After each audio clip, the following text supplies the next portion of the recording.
Most of your performance rating reflects your manager, not you. And after a career in HR, designing performance management systems the old way, I just can't unsee this anymore. I was aiming at the wrong thing. I just didn't know what I know now. And if you are an HR professional, talent management, learning and development, or just a leader who cares about developing your people, this is for you. I never knew to question those gurus and experts who were telling me to follow their best practices.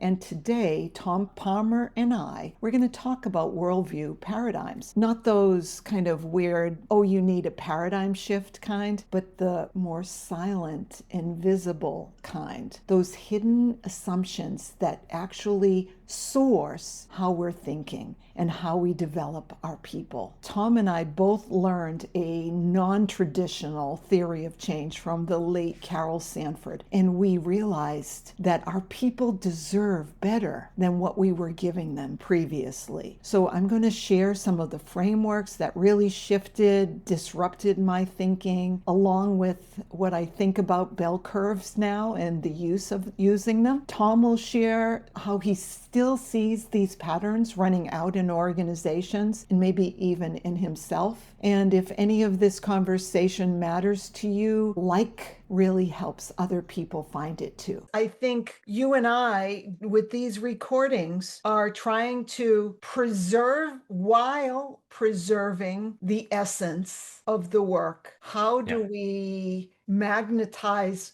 more of the people who we believe need this work instead of repelling them? I think it's a certain kind of person that is going to be ready to dive in deep like they do at Regenesis or even like Carol did. And there's a lot of people that I think are not ready for that or not wired quite in that way. I don't know. Or they're just like, it is very high level concepts, which I love, but I get that. Yeah, I like geeking out on this stuff, but I also, that's one of the things I'm working on is understanding that's not everybody wants to geek out on systematics right away. Yeah. And then I had a first chat with the woman who's a CEO, and her site looks like, oh my God, she loves developing her people and all this. But then it's like milestones and deliverables. That's how they talk and they think, and it's different. So anyway, we won't get all of them. Okay.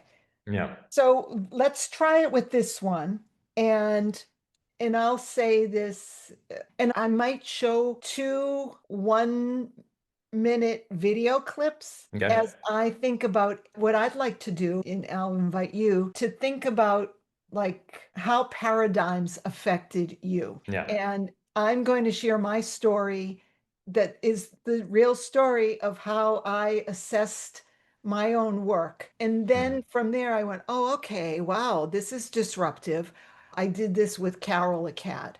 Let me now. And then I said, let me dig in a little more. And I used these 2 videos. And so they're on the top of mind for me because I'm doing the video clips that go with the book, videos. So I might do those. I think it'll be interesting. Okay. Yeah. Great. Yeah. And I'll be So real curious. you'll actually play those on the call here or you'll add those later? No, Okay. I'll play them on the call here now. Okay. Okay. And then Aaron might do something with them, but Okay. and you're welcome to have the clips as well if they help you. But Great. it'll be interesting to see because and I'll say that I think this one might be for more learning and development people or leaders who go that way. All right. Okay. Before we start, can I just ask one thing? Because I'm Of just course. curious. I was watching the recording of the first one, which I thought seemed to go pretty well. I do not like watching myself on I know. video, Yeah. but it's also a good practice. But good practice in non-judgment. Yeah. But I think I was just wanted to ask like anything that you would like to do a little bit differently this time from the first one, or No, I think I don't know. I looked at some of the clips. Aaron made some clips for me, and I said, give you the whole thing and you decide yeah. because he has some software that makes clips, but he didn't like any of the clips. So I haven't seen the clips. Okay. I just saw a little. I don't even go back and look because I I don't know it's like hard. to. You know, the really weird thing, I've spent a lot of money trying to learn how to market myself, and it's my own self because I can't follow all these online marketing things too much. I know. But I've learned probably quite a bit. And what surprised me is the videos that we think are so embarrassing. You stammer, your hair's icky, those are the ones get the biggest reactions, not Yeah. viral. And I'm not going to be perfect. Yeah. My thing sometimes is I get talk too much, too fast, all that. So I guess that's where I want to slow down. Yeah. It's You almost can like in tell me. this age of AI where there's this great post or something. It's maybe it's AI. It's like Yeah. people are almost hungry for impression, I think, right now. Yeah. What I do have, I have a little camera that is magnet on my screen. So I have my screen right here. This is Yeah. the camera. And then what I do is I move our Zoom so I can't see my face. Because Yeah. maybe that's a bad thing, but I'm looking right at you now. Here Yeah. I'm looking, I don't know if you can, if it made a difference. No, that didn't make it. Here I'm looking at you and you're right under the camera. This is me looking at me over there, Okay. that Good. box. So I try, that's just something that I do is I look more at the other person. Yep. Yeah. I have you big and I am small. I'm kind of small above you, but it's small enough to ignore Yeah. myself, I think. Do you have any feedback that would be helpful for me in terms of making these and what we can do to improve them? No, I don't think so. I thought the first one went pretty well and it seemed like a good flow and stuff. I just wanted to see if you had any thoughts, but No, uh, you're very calm. I like your calmness because I can be Italian. I don't know how calm I felt necessarily, but if I came Oh, off that way, I'm oh, trying to be even calmer today. okay, great. Maybe we'll do tapping. Maybe I need some tapping. Maybe we'll do that one time. All right, Yeah. so let's begin. Again, I didn't really prepare. All I do want to have, give me a second because I actually thought okay, I have it up. Yep. Let me just, I'm now behind it. Paradigms. Okay. Yeah. All right. So I have that behind. Oh, no, let me move this out of the way. Find you again. Zoom. Okay.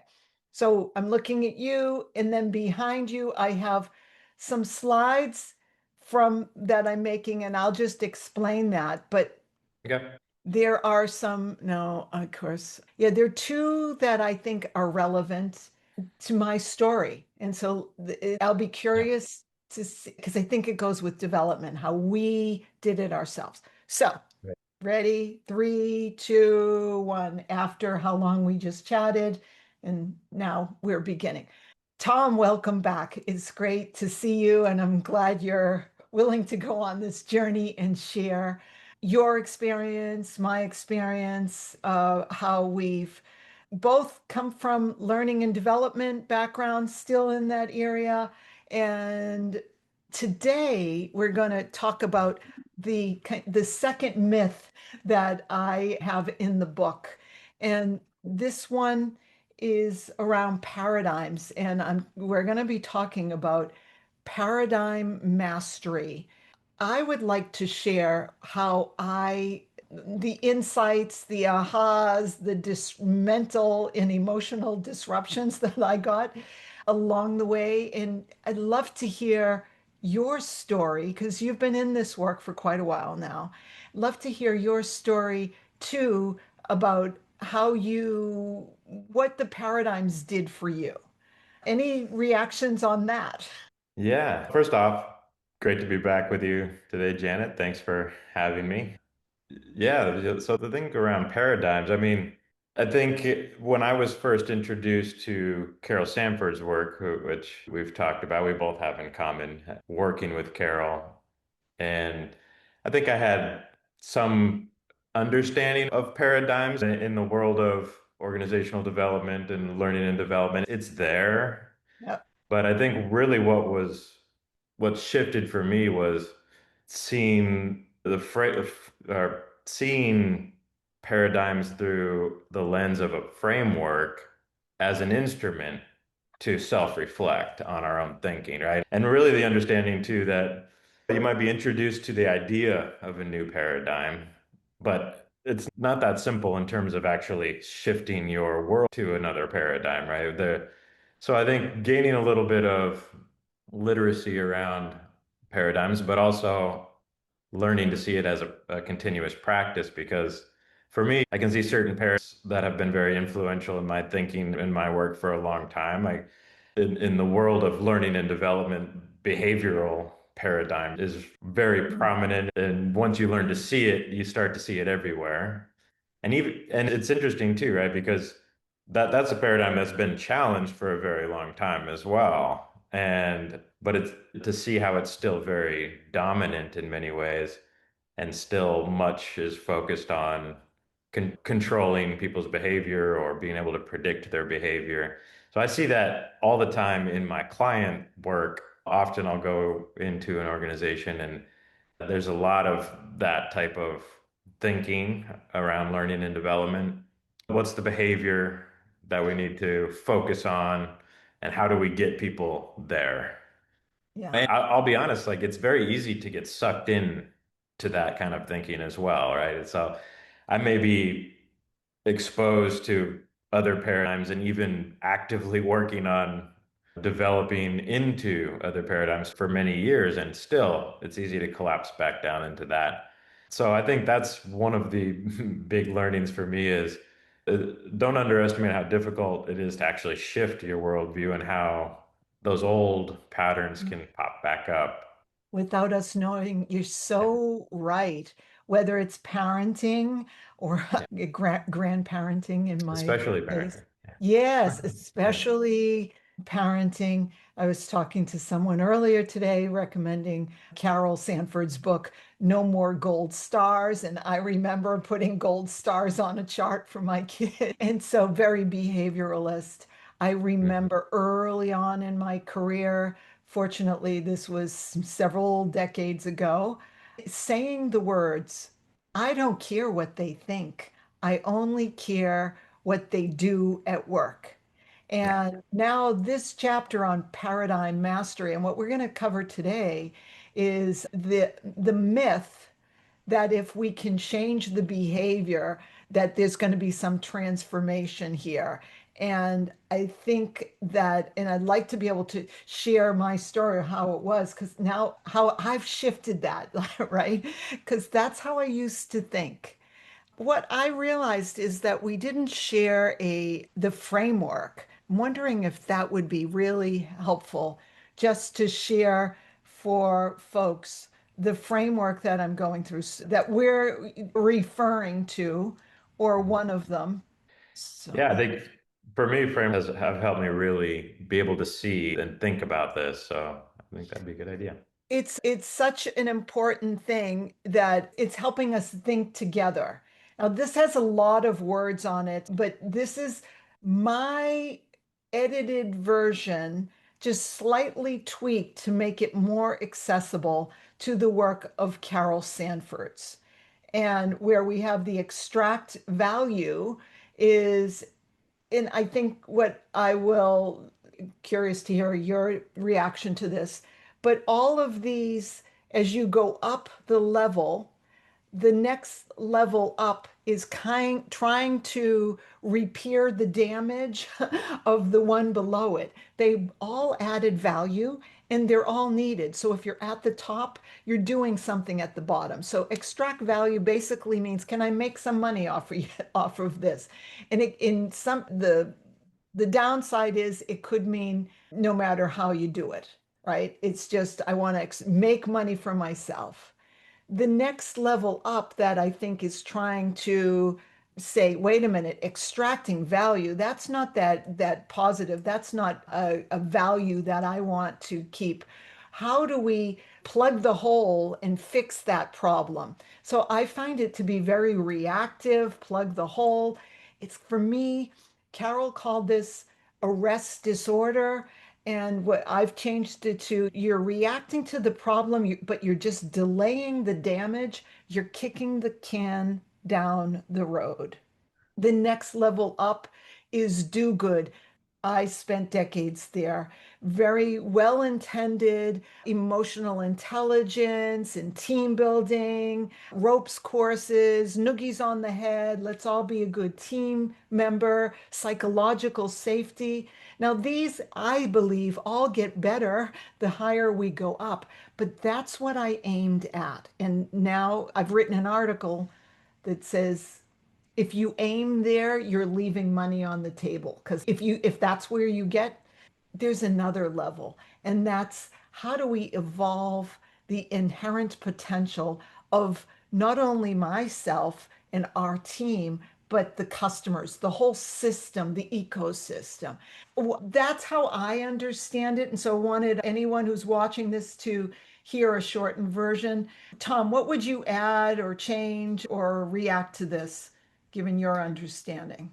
Yeah, I think one thing that this can really help us do is just to discern patterns in thinking and behavior, right? Better understand where certain things are coming from. One thing for me, working with a very similar framework that has been kind of eye-opening is also the idea that there's a place for each of these levels, right? And I think one of the patterns that I see also in my work is, for example, working up on that do good paradigm, but neglecting the lower level work that's focused on existence, right? So sometimes we see purpose led organizations that maybe aren't that good at the operations and the problem solving level. And so to see how these levels work together, or maybe they're not that good at a return on their investment, getting value back from what they're investing in, and then they're struggling financially, right? So I think there's also this pattern of aiming high and neglecting the low. And then Fascinating. there's You this have to pattern have a of viable, collapsing down into the low and yeah, losing touch with the purpose, right? It's and seeing the framework as a whole and learning to discern these different levels is where I'm exploring in my practice and finding a lot of value too. Because I can see, for example, I can see both of those patterns showing up for me sometimes collapsing down into just going through the motions and earning a paycheck and solving problems. And it's one problem after the other. And you feel like you're drowning in problems to solve. whack-a-mole energy. Whack-a-mole energy output. Yeah. Exactly. So there's definitely that's not an Mhm. uncommon place for me to be. And then I can see other examples where I'm very hyper focused on a higher purpose, and maybe I'm neglecting the Fascinating. day-to-day Mhm. operations and Mhm. the maintaining my books and all that kind of stuff that sometimes feels boring and monotonous Yeah. compared to the exciting high-level stuff. So how do we hold this together as a whole, and how does that relate to our ability to be effective? Such a good point. Yeah. Yeah, I like that you brought up the fact that sometimes if we're too aspirational in the potential levels, that you neglect having a viable business that Mhm. is healthy enough to sustain the environment we're living in. And you can't even, let's say, you don't deserve to evolve capacity if you can't pay your bills or bring money in to run the business. So fair point that I always focus on the top, but great for bringing that up. Thank you. Yeah, Um, sometimes I think about yeah, that low, or lately I've been thinking about that lower level as kind of a foundation in existence, right? We can get, and it's a grounding, I think, in existence and reality that we need to be able to be effective on those higher levels. Because I see many examples, and again, I'm guilty of that myself, of kind of head in the clouds and being idealistic or being overly focused on purpose. yeah. So the thing about I was so much in corporate that I would always focus on results and return and on investment and milestones. And then when I neglected more of this. I didn't understand these paradigms at all. I didn't know they existed. I knew, oh, you got to have a paradigm shift kind of lingo, but I didn't understand that there are actually these different levels. When I was with Carol, she had us because these ideas can, and even whoever's watching this, they could do this themselves. I invite them to, is they seem abstract and conceptual. So let's use them on a real concrete, specific project, program, process. I I did that using ruthless rigor to self-assess my own work on the levels of paradigm. And then I went, oh my God, I thought I was doing better than I am. I realized I was at a rest disorder and do good. And I didn't know that intentionally. It wasn't like I was going there. I didn't even know that these paradigms existed. And I thought, oh my, all my education and training from good consulting, name brand consulting firms who taught me to run performance management, talent management, learning and development, organization development. They taught me to go after these best practices and the research. And I just blindly said, okay. And then now I'm looking at my through the lens of the paradigm and I'm seeing things like you said, I can't unsee them anymore. I'm tempted to share my story now, but a little bit more like how the process went. That was the first kind of step in the leg in the journey, if you will. Anything you'd add about yours before I go to the what happened next for me? Yeah, I can certainly relate to that too because was exposed to a lot of the literature and best practices in organizational development and learning design and how do we develop people and a big focus on performance. And I was really into that for a while. Oh yeah, perform. It's all about Performance performance, and consultant. you can even blend in good ideas with that. And again, I think I would come back to now realizing it's not to say we're throwing all that away. This is my perspective.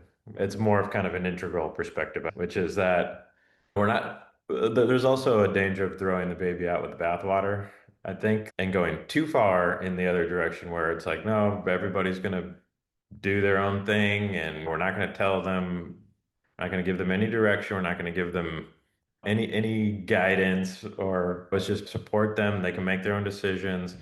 So right now, I think that's what I'm exploring is how do these levels all work together and how how do we hold this as a whole so that people can, because I think one thing for me too is the realization that these paradigms emerged to address certain levels of complexity.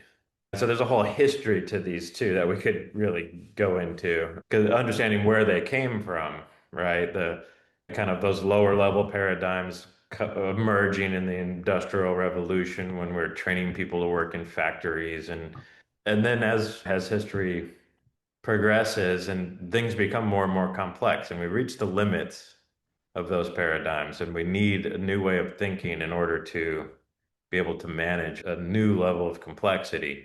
I think arguably that's one way to look at it, probably not the only way. But I think, yeah, for me, it's also not all things are complex, right?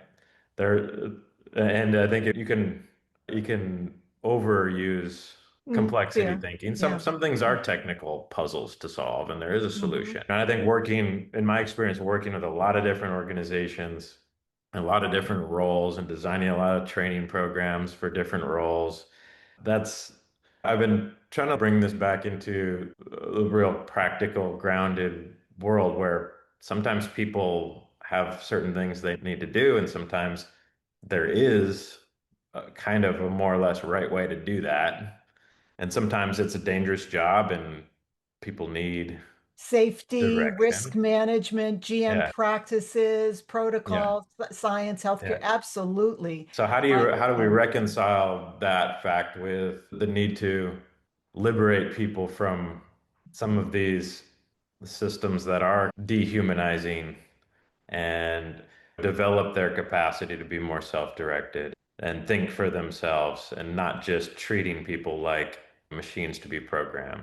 So, You bring before this recording, I remember you talking. I don't have that much of an experience, but you mentioned now, at least a couple of times I've heard the idea of more self-managing teams. I don't necessarily have that request.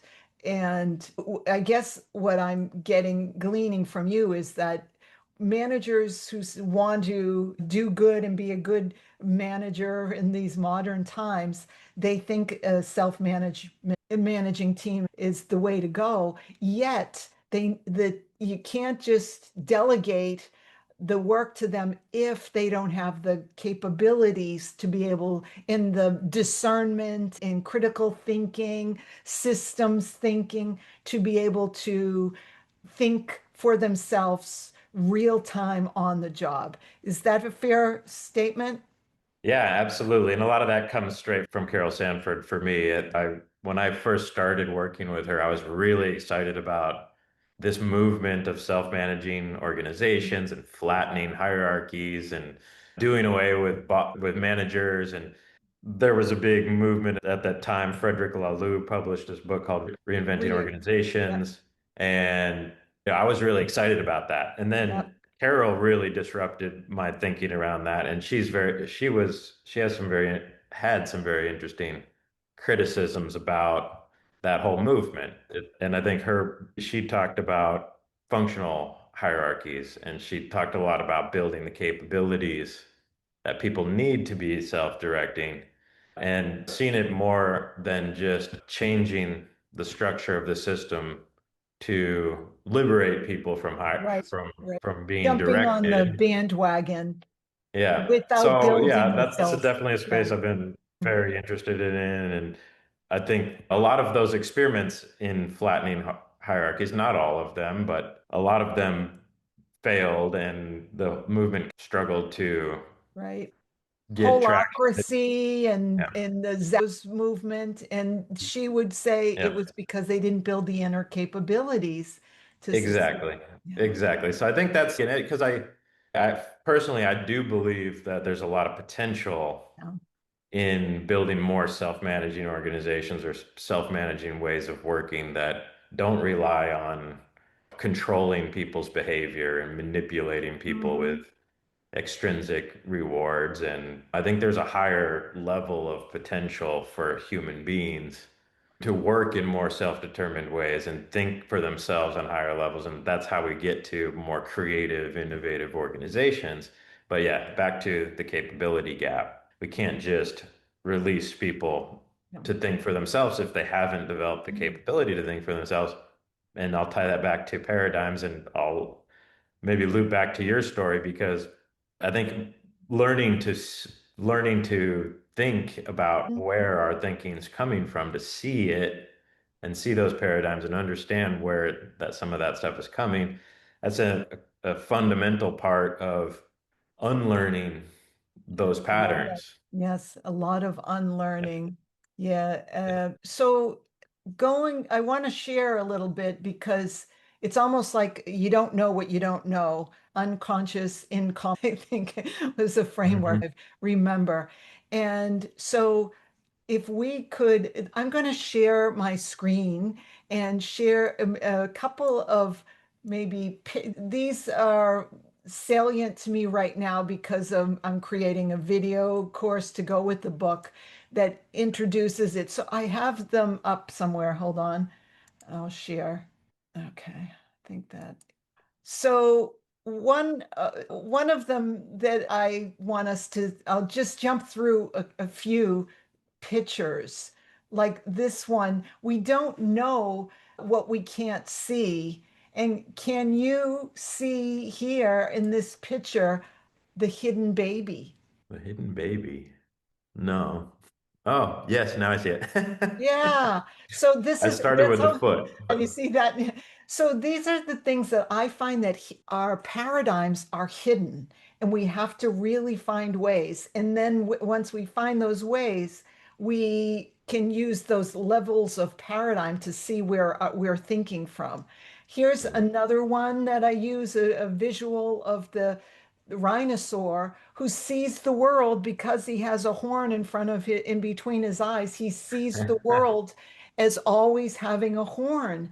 And we don't realize this. I found in my research a word I never heard of before called phism, meaning that there's this path dependence. It's also called the horseless carriage effect, meaning when an innovation arrives, but people initially only understand it through the old lens. So this first cars looks like the picture of this car looks like a horse and buggy, or the first electric light looked like a candle chandelier. And then the first computer looks more like a typewriter because there's a new innovation, but we can't grasp it yet because we're still seeing through the invisible assumptions of the previous one. And that's my story that I want to share, that I first used those levels of paradigm to assess my work around performance management for a global company. So owning that work, and that's a lot of work. It's a whole year cycle, and there's a cost, an opportunity cost, energy cost that goes to the organization. So is it worth it? And that was the first one I said, oh my God, I'm teetering on existence and sometimes potential, but I'm leaving development on the table. Then I read a book by Todd Rose called The End of Average. And this kind of scared me because he talks about bell curves. And we would put our beloved people on a bell curve of performance, potential, and also their income of what they would get in terms of a bonus. All of we applied these bell curves. So this is just, it gets back to what you just said, Tom. It's a 1 minute video. I'm going to make it a little louder. Let's see what he has to say. It's quick. It's no accident how we got here. Our educational system was originally designed in the industrial age by people who were absolutely obsessed with averages because averages seem to work so well in managing factories. And the truth is, their system more or less accomplished what it was originally designed to do: prepare generations of students for standardized jobs in an industrial economy. But the world's changed. Our demographics have changed. The skills that we need have changed. And our economy has changed. We know this. We also know that to meet the needs of society today, education must change. So I don't know, have you read that, or what's your thinking around averages and bell curves before I go further? I haven't read the book, but I'm familiar with some of the ideas with it, and because I know Carol talked about it a lot, and I've seen some of some ideas illustrated out. But yeah, I think that's such an interesting point, and I think especially at this moment in history, that's what's coming up for me right now is talking about a transforming economy, for example, and the uncertainty that we're facing right now about what is the what is the economy, what does the job market look like 5 years from now? Nobody knows, but we have maybe some clues and about what types of jobs may not exist. And there, I think you can make a case that they're the types of jobs that are more mechanistic, more like those old standardized jobs that just simply won't exist for human beings because we just aren't that good at it and we're expensive and Robots compared can to do it, real. even. Yeah, yeah. Yeah. So it's But like, so the question kind of becomes, I think it's a very fascinating one, which is what are the capabilities that are going to be required for us to contribute and create value? And what does that mean for how we need to rethink and redesign systems of education and learning? And I think we're in this moment where a paradigm shift in how we think about developing people is not just a nice to have, but an imperative. Yeah. And it's not to say we have the answer to that necessarily, but it does begin with thinking about paradigms. And again, there's that unlearning Yes. to come back to that, right? It's like we need to understand where our thinking is coming from. It's not just adding more programming onto it. It's a more like a meta level kind of a capability to be able to start to reflect on, oh, where do my views and my thinking come from? Because we've been bombarded with this stuff our whole lives, and we have been programmed to think in certain ways. And there is a history behind why and where this stuff comes from. It's, yeah, I had to unlearn so much of my education that I wasn't aware of. And I revered research. And I took years ago, I took a Belbin test. It's like the Myers-Briggs of Europe, I think, or at least England. My colleagues did it on me. And I was called the professor. And it was very much, I want to know all the best practices. Was the study done well? All of that. And what I learned is that I was outsourcing my own development, my own thinking to those best practices. And so now I've flipped this. The unlearning is, wait a minute, if I have some of these systemic thinking frameworks like the levels of paradigm, and we know there's hundreds of them that we could use, and I think I can start thinking for myself. That's what happened to me. And it created such an internal disruptive shift. Oh, I don't feel good. My people deserve better than what I've been giving them. And that shifted me to where what I'm doing now. And so Mm. it was all done on an internal level. I want to share just some other, we're building on this case here. They're talking about the industrial level. The bell curve did work for scientific management and Mhm. people working in factories. There was a case for that. But then it went into our educational system, and we're trying to do it the exact same way. I did it in business. I was taught to stack rank and put people into unique beings into high, low, medium, or no potential. Never know, but that was the joke.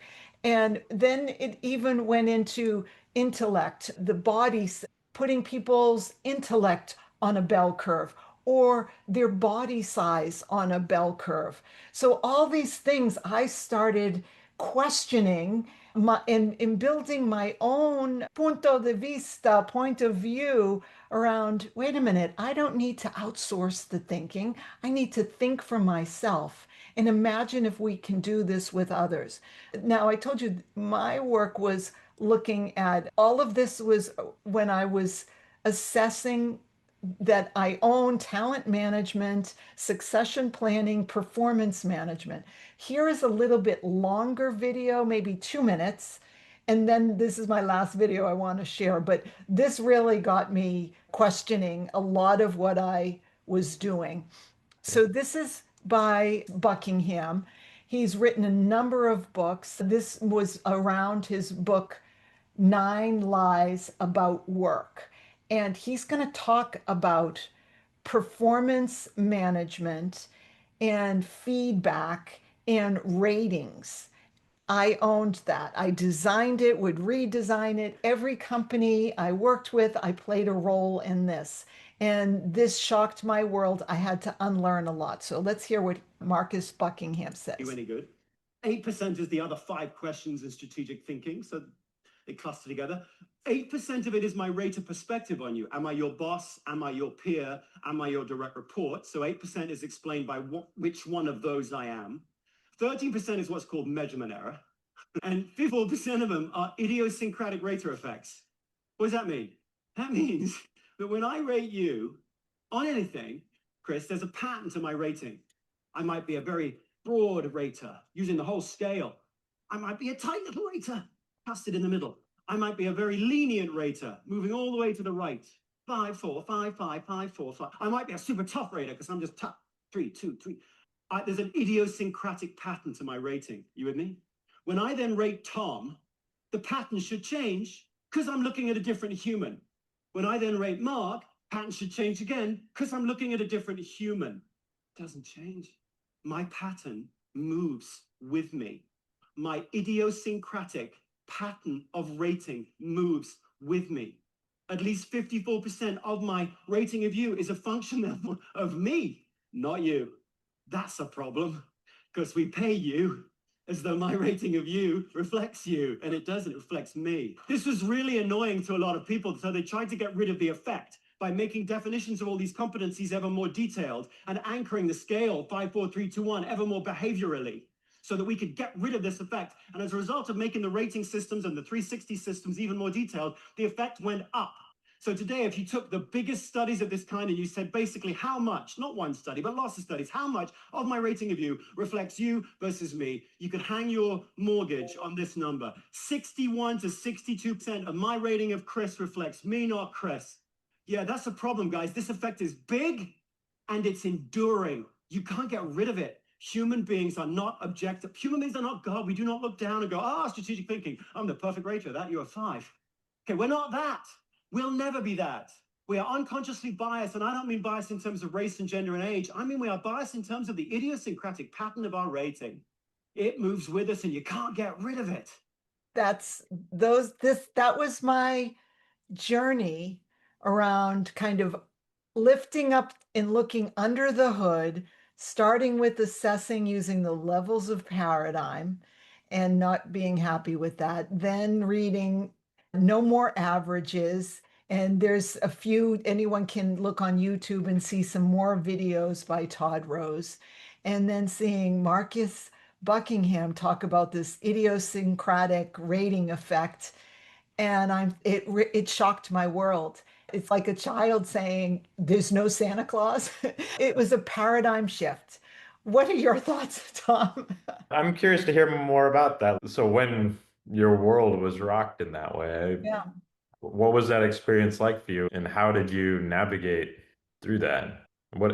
And also, I guess I would ask, what did that enable Yeah. for Yeah. you? I didn't get to finish this work because then COVID happened and I ended up leaving during COVID, my corporate role, and going on my own. But I did create a direction, a draft that was pretty well accepted by my AT leadership team of the organization. Given that this data was so broad and we want to do the right thing by our people, it's our responsibility. What I ended up doing was creating questions that asked the leader certain specific scenarios. When you need someone to build a cross-functional team that could be highly political and siloed, who do you go to on your team? And so it was questions around not what me as the leader, what I think I should rate you, Tom, in terms of your capabilities of working across a complex organization. It was asking me what I did in my own experience. And I would say, I would go to, in this case, it was Elaine. She knows who I'm talking about. I would go to Elaine for this, or I would go to Sam for that. And who did I go? And it was someone who could deal with a potentially explosive situation, or I needed strong analysis.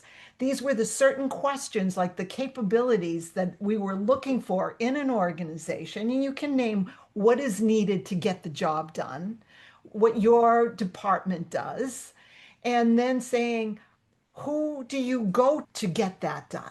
That was my experience that I could as a leader. And that's what we tested out in the HRLT. That's as far as we got, and they seemed to be on board, and then COVID hit. So Mhm. I don't know what you think about that, but it was a totally different way than my trying to use what I was taught before. Yeah. It brings to mind, I think one of the core assumptions or beliefs that shift when we, let's say, transcend the more behaviorist paradigm is, I think, a view of human beings. In the behaviorist paradigm, there's this very clear belief that people are not capable of introspection. People cannot, so that's why it's always an external, it's focused all on external rewards and punishments and how do we manipulate and control behavior because people are not capable of managing themselves. So Believe. add 360-degree feedback from others Yeah. and ratings on the competencies. Yeah. So there's a core belief there. People inherently are not capable of managing themselves. They don't see any potential in that from that worldview. And so it's all about, okay, they can't manage themselves. How can the environment manage them? And once you see that, you can't unsee it, and you see it everywhere. But the challenge to the behaviorist worldview was very much centered on that, and the kind of the humanist movement where it's like, no, wait a minute. We are capable of reflecting and learning to manage ourselves. But I think what's interesting too is, and Carol talked a lot about this as well, and I know you're familiar with the limits of that movement that came after that, Mm, which is probably has a lot to correlation with the do-good paradigm that you showed earlier, where it's still not, it challenges that old paradigm of that industrial mechanistic slash behavioral yeah.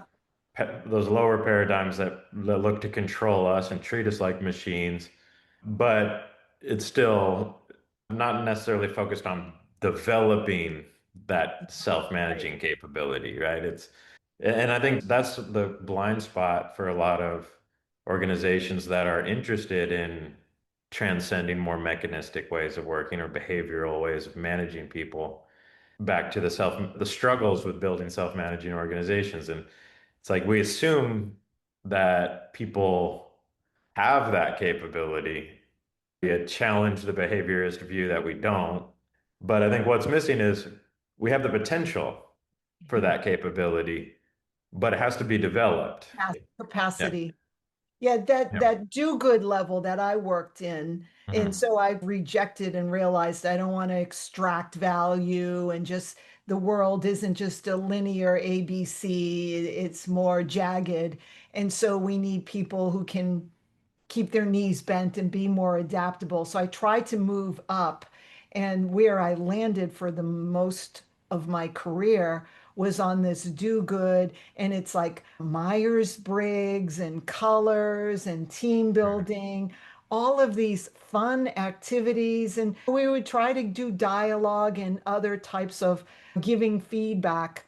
And I didn't know that there was another level. So that's where I aimed. And I think to close this conversation, at least the thinking here is that we as leadership and organization development people, and this could be HR and talent and developmentally minded leaders, that we don't need to rely on that external 360 feedback like I used to, or the competencies and someone rating you and then packaging it up and giving you your feedback. If we as professionals can learn to use Socratic methods, use more systemic thinking, that we don't give the answer, we don't know the answer. And so we're helping to build people, to help them think on their feet real time. That's where I think our industry is lacking. They're still going back to the things I learned 3 decades ago, like 360 feedback. I don't know. Maybe what's your reaction to that comment? Yeah, I think, well, again, it's easy to, I'm observing myself in real time now because I can Yeah. see, Are right? you still doing that, Tom? Any of the 360s? You could be asked to do it. Yeah, no, not currently, but I could be asked. And that's one of the things that I was going to I'm observing it myself now because it's like, right, you step into in these organizations that might be working at a certain paradigm, and Yep. there's an expectation, Yeah. right? And I could even see it on this call where we've been for I would say for a knowledge economy, right, rather Yeah. than a industrial economy, for me anyway, kind of Yeah. coming out of that in the era that we came up in. The goal was to become an expert with the answer, and that's and become a problem solver, especially in the consulting world. Geez, it's like Mhm. that's who you are, that's who you are hired to be, that's the expectation. Yep. And you're so thoroughly bombarded with that and marinated in that kind of thinking. Even as we're here talking about paradigms, I could see it coming up like, oh, I need to be the expert here with something clever to say. Like, and It's then, so seductive and yeah. expected. Yeah. So yeah, learning to see that for what it is and be like, actually, there's a limit to all that. That, again, just like the old industrial stuff, the knowledge era stuff worked to some degree. And that was the level of complexity we were at. Of course, there's a price to pay for all of this. And the world has always been complex. All living systems are complex, Mhm. but people have always been complex, right? So we paid a huge price for treating people like machines for so long. Mhm. I think now we're at a point where the level of complexity that we're facing, again, back to the uncertainty that the trend, everything's transforming right now. We have to learn how to unlearn some of Yeah. those. Yeah. The being an expert right now, maybe in certain domains it still makes sense, but in many domains it's like that's not what we need. Two things come to mind is I said recently to a client, I'm an expert on non-expert pedagogy. Yeah. And I don't think I'm an expert on it, but that was the point I was trying to make Yeah. in that we made our living on being an expert problem solver. And there certainly is a time and a place for that for sure. And Yeah. it's not just when there is a fire or someone asks you what time it is and you tell them the answer. But I think for us to be able to just pause and discern, is this the best? Am I serving by giving the answer? Is that the best service I can offer? If we take a systemic view, and that's why these paradigms, I think, helped me. And you heard my story now when I just assessed that. I found I wasn't proud and thought that our people deserve more. And yeah, You can have the best of intentions, but if you can't see your own thinking, it's very easy for those patterns to pop back up and take over. And I think too, I think when you start to develop some of these capabilities, it does change how you see people. Because again, you realize you've been seeing people through these categories, and maybe there's a lot of unconscious stuff happening yeah, based on all that programming. And slowly, and through work, you start to break free from some of that stuff, and the world becomes, I think, for me, a lot more interesting in realizing a lot of that stuff really sucks the life out of the world, right? It's to see, even if it's all happening unconsciously, to see people through the lens of their personality type or, their level of potential and things put like them in a this. box. Yeah, that has a huge effect on how you're going to interact with that person, how you're going to think about that person. And so I think that's what's needed now, especially, is learning how to see people as living beings that are unique Dynamic. and complex and interesting and evolving, and be able to interact on that kind of level where it's not just this mechanical, transactional kind of Beautiful. relationship. It's reminding me years ago, I read a book, Team of Teams. It was about the Iraqi war. I forget the general's name, McChrystal, perhaps something like that. and the team of teams. But I remember reading that they were trying to manage the war from their kind of war room in Washington or the Pentagon or wherever they happened to be. But the war and the soldiers on the ground, feet on the ground, the world is so different. And I think that how they were able to build the capacity in those people, first give them the authority to make those decisions. And some of the examples I remember, I'm here in the Boston area, and over a decade ago, there was the marathon bomber. And it was the story, people were running the Boston Marathon, and then crazy guy blows up a bomb, and people died, and it was horrific all over the news and really bad. And the story was the hospitals and the doctors and the emergency rooms were just flooded with all of the people who were wounded in this tragedy.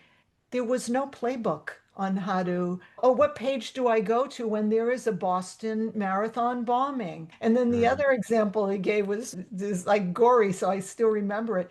A lady comes into the hospital got eaten, her face got ripped off by a dog who bit her. There's no place that you can go. And I think to find the answers, this is the world we're living in. Those are two, let's forget those gory stories. But the world we're living in is so complex and dynamic.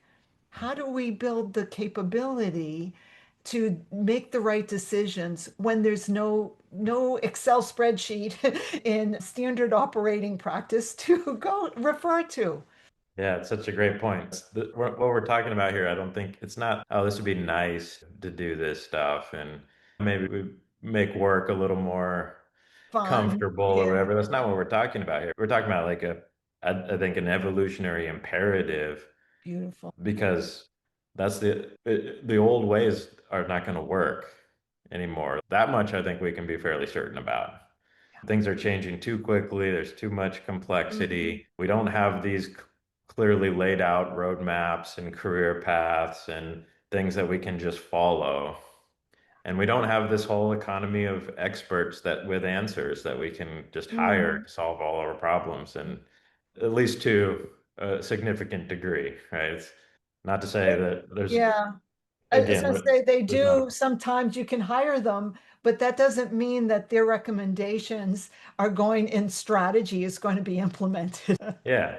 And there's again, there may be a place for that, but there's a limit to that. And so you're not gonna be able to do that into the future that's emerging, I think.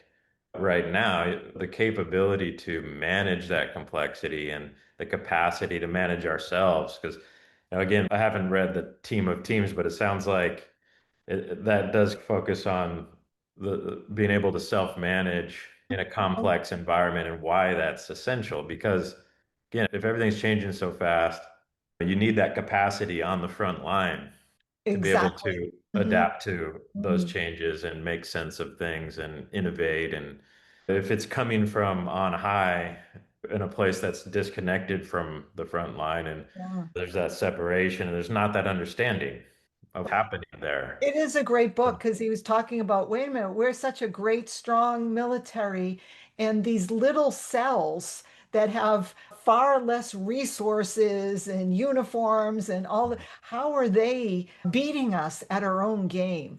And Yeah. it's with different ways of working and Yeah. thinking differently. Tom, thank you so much once again for a great talking shop.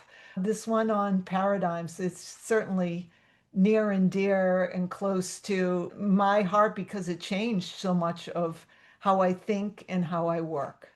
Yeah. Thank you, Janet. Thanks for the invitation. That was a lot of fun. Appreciate Yeah. it. And We'll see you next time for another lively conversation. see you next time. Thanks a lot.